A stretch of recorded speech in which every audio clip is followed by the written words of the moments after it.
के लेख में हमने एक बड़ा राष्ट्र का शुरू किया है।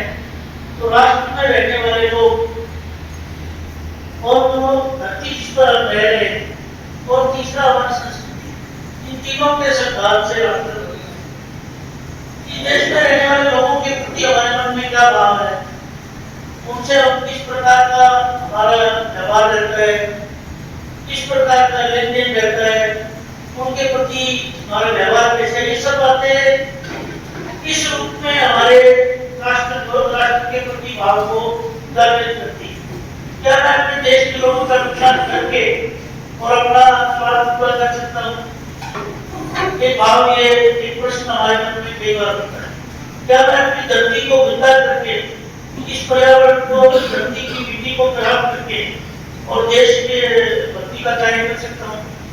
क्या इस धरती पर जितने संसाधन हमें उपलब्ध है उनकी वेस्टेज करके हम देशभक्ति की बात कर सकते हैं?